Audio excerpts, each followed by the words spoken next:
Back with working on the Mark II Golf. I started working on the interior. This plastic cover was more shattered than my dreams of owning a decent car at my age. So I replaced it with another one that looks like it's been buried in dirt since Nickelback was a thing. Since I clearly have nothing better to do, I also cleaned the climate panel and its sliders,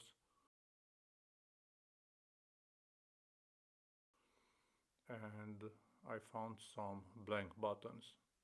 I think they're called poverty spec buttons now, because apparently everyone else is rich.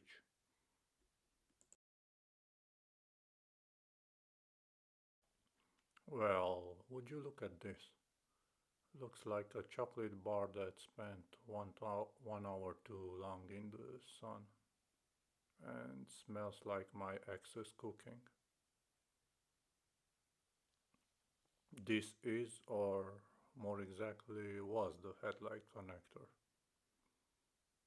The previous owner added another relay after this, probably because replacing the connector was too complicated. He added this tractor style pull button. It really gives the car that agricultural touch. You can actually use a hazard connector for this, so here I am unpinning one. This process contained so much profanity, I started repeating myself.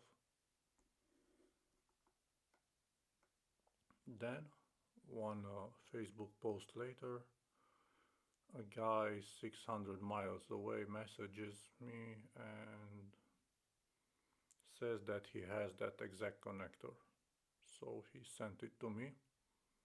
I unpinned that one too, cleaned everything, checked the voltage drop, and now we have light.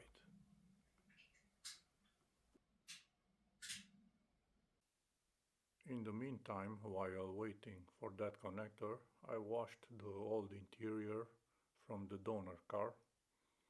It was freezing outside, so I did an outstanding half-assing job, but I'll just call it patina. I also installed these carpeted wood shelves instead of the weathered plastic ones.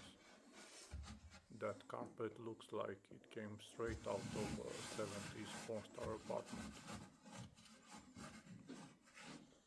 So yeah, the whole idea behind this golf is to see if you can save a cool little car for less than an iPhone. So far we are still on track, so I guess I'll see you in a week or so.